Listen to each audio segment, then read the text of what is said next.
بسم اللہ الرحمن الرحیم الحمد للہ رب العالمین والعاقبۃ للمتقین الصلاۃ والسلام علی سید الانبیاء والمرسلین اما بعد فاعوذ باللہ من الشیطان الرجیم بسم اللہ الرحمن الرحیم رب اشرح لی صدری ویسر لی امری واحلل عقدۃ من لسانی یفقہوا قولی ربی یسر ولا تعسر وتمم بالخیر وبک نستعین الصلاۃ والسلام علیک یا سیدی رسول اللہ، الصلاۃ والسلام علیک یا سیدی یا حبیب اللہ۔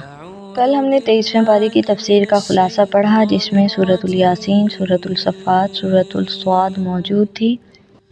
یعنی سورۃ الیاسین میں اللہ کی قدرت، قیامت اور جنت و جہنم کے مناظر، اور سورۃ الصفات میں فرشتوں کی حقیقت، انبیاء کی آزمائش اور قیامت کی جزا و سزا کے بارے میں ذکر کیا گیا۔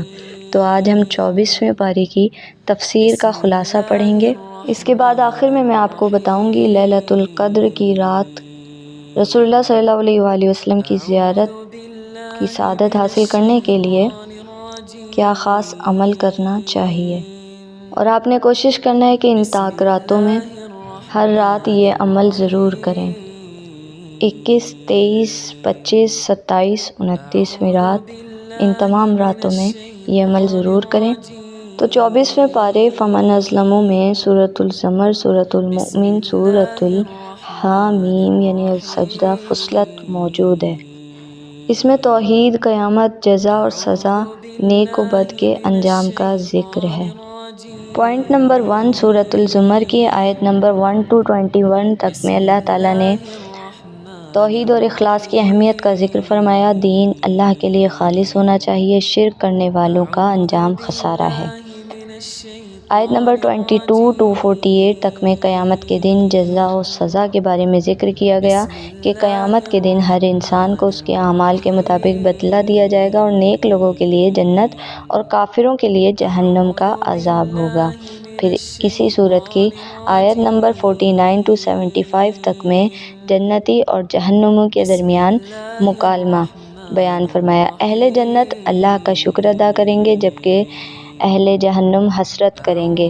جنتیوں کا سلام سلام علیکم ہوگا، اور جہنمیوں کے لیے بند دروازے کر دیے جائیں گے۔ پوائنٹ نمبر 2 میں سورۃ الغافر کا آغاز، سورۃ الغافر کی آیت نمبر 1 to 20 تک میں اللہ کی مغفرت اور پکڑ کا ذکر کیا گیا کہ اللہ بے حد بخشنے والا ہے، مگر ظالموں کو نہیں چھوڑے گا۔ اس کے بعد فرشتے اہل ایمان کے لیے دعا کرتے ہیں۔ پھر اسی صورت کی آیت نمبر 21 to 55 تک میں فرعون اور مومن آل فرعون کے بارے میں بتایا گیا کہ ایک مومن شخص نے فرعون کی مجلس میں حضرت موسیٰ علیہ السلام کی حمایت کی، مگر فرعون نے اسے قتل کر دیا۔ ظالموں کے انجام کے قصے سبق کے طور پر اس صورت میں بیان کیے گئے۔ پھر اسی صورت کی آیت نمبر 56 to 85 تک میں قیامت کے مناظر بیان کیے گئے۔ پوائنٹ نمبر 3 میں سورۃ الفصلت بیان کی گئی۔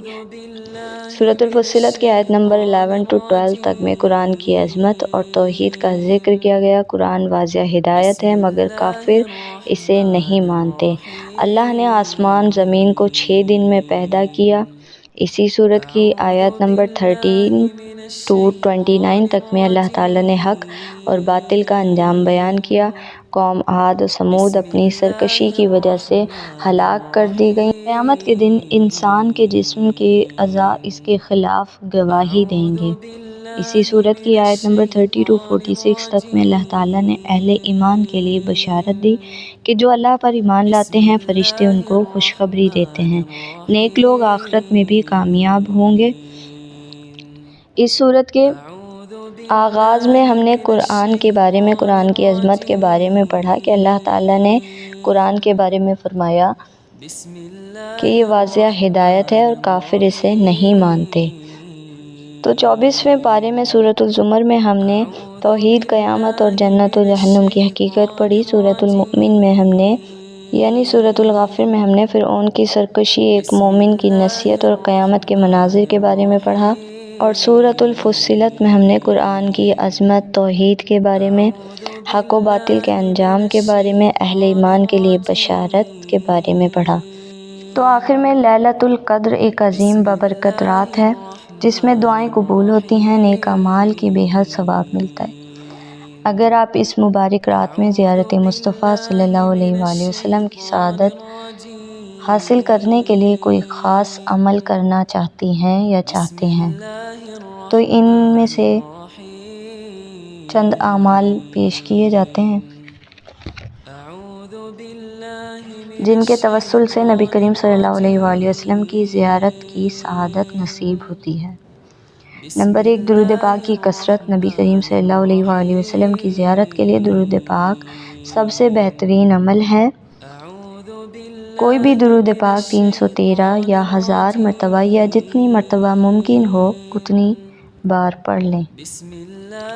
اس کے بعد دوسرا، سورۃ المزمل کا وظیفہ۔ لیلۃ القدر کی رات 41 بار سورۃ المزمل پڑھ کر دعا کریں، انشاءاللہ نبی کریم صلی اللہ علیہ وآلہ وسلم کی زیارت نصیب ہوگی۔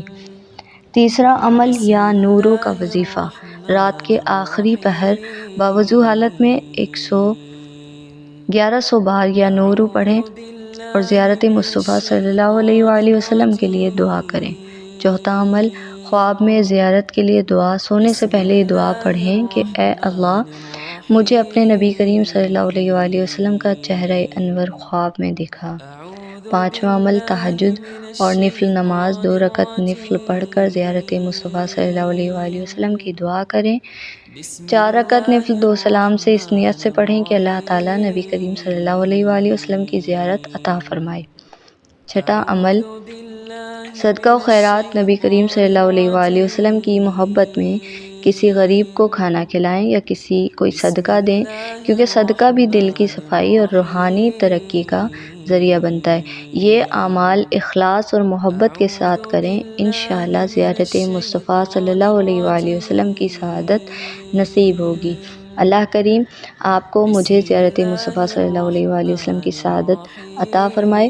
اللہ کریم میرا بتانا، آپ کا سننا اپنی پاک بارگاہ میں قبول فرمائے۔ میرے بتانے میں، آپ کے سننے میں جو بھی غلطی بے ادبی کوتاہی ہوئی ان تمام کو معاف فرمائے۔ وما علینا الا البلاغ المبین۔